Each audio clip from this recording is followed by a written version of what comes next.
It started with a face in the dark. Not a scream, not footsteps, just a face. Pale, motionless, watching. If you were around during the golden age of internet horror, you probably remember when stories like this ruled the night.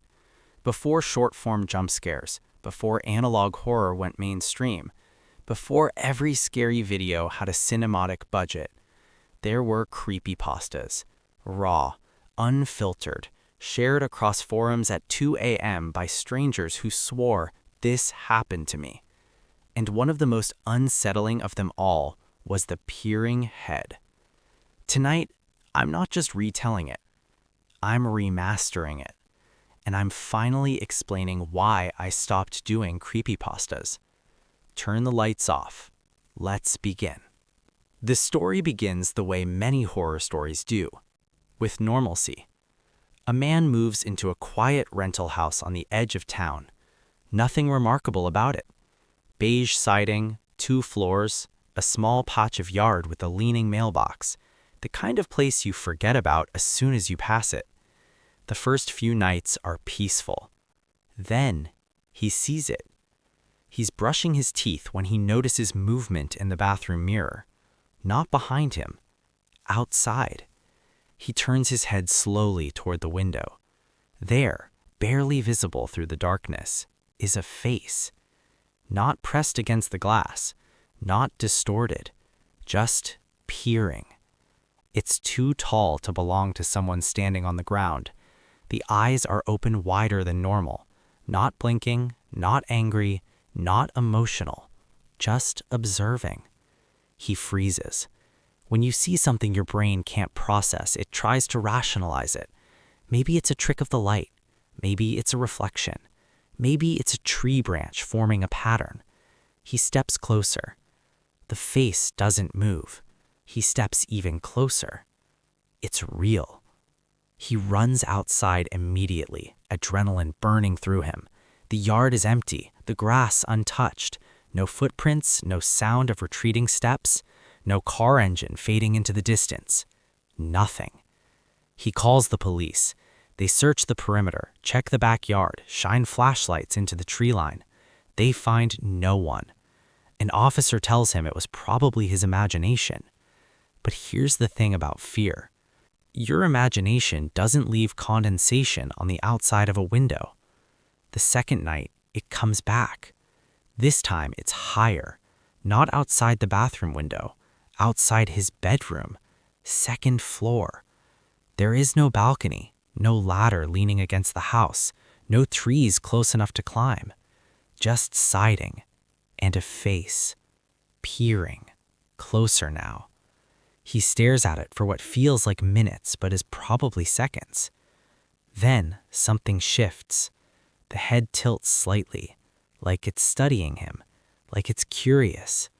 The mouth opens just enough to show darkness inside, not teeth, just a void. He doesn't sleep that night. The next day he installs floodlights, he buys cameras. He tells himself technology will make him feel safe. It doesn't, because on the 3rd night, the floodlights turn on by themselves, and when they ignite the backyard in white light, the face is already there, not retreating, not hiding, standing tall against the house. Now he can see more of it. The skin looks stretched too tightly over bone. The neck is longer than it should be, too long. It doesn't look like someone standing upright. It looks like something that unfolded itself to reach that height. He grabs his phone to record it. The moment the camera points at the window, the face drops out of view, not stepping down, dropping, like it was clinging to the wall. He reviews the footage later. There's nothing, just light glare, empty siding. This is where the peering head becomes effective horror, not because of gore, not because of violence, but because it attacks a primal fear, the fear of being watched. Humans evolved to detect eyes in the dark. That instinct kept our ancestors alive. When something watches you silently, your body reacts before your logic does. and this story weaponizes that instinct. On the fourth night, he doesn't wait for it. He turns off all the lights in the house. He sits in darkness and he waits. Hours pass. At 2:17 a.m., there's a soft sound. Not a knock, not a scratch, a slow drag, like skin sliding across glass. He doesn't move. He lets his eyes adjust to the dark. And there it is, closer than ever. Not outside the window, inside, just beyond the bedroom door, peering around the frame, only the head visible, no body, just a long neck disappearing into the darkness of the hallway.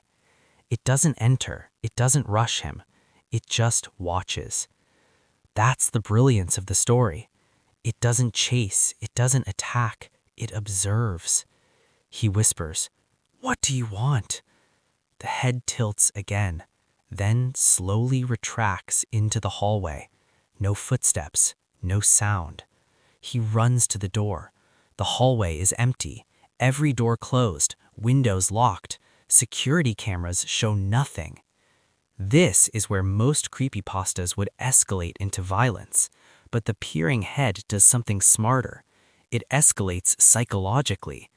He stops sleeping. He stops eating properly. Every reflective surface becomes a threat. Every shadow, a potential outline of a skull too tall to be human. And then the final night arrives. He packs a bag. He's leaving. He doesn't care about the lease. He doesn't care about the deposit. He walks out the front door. And across the street, under a street lamp, he sees it clearly for the first time. The full shape. The body is thin, elongated, limbs too long for proportion. But the head is massive, featureless except for deep-set eyes and a stretched mouth. It stands completely still, as if waiting for him to notice. When he does, it slowly lowers itself, folding at joints that don't bend correctly, until it is eye level with him from across the road, and then it leans forward slightly, peering. The story ends ambiguously. Some versions imply he escaped. Others suggest the thing followed him. But that lingering image, a head that exists only to observe, is what made it memorable. Now here's the part no one talks about. Why did I stop doing creepypastas?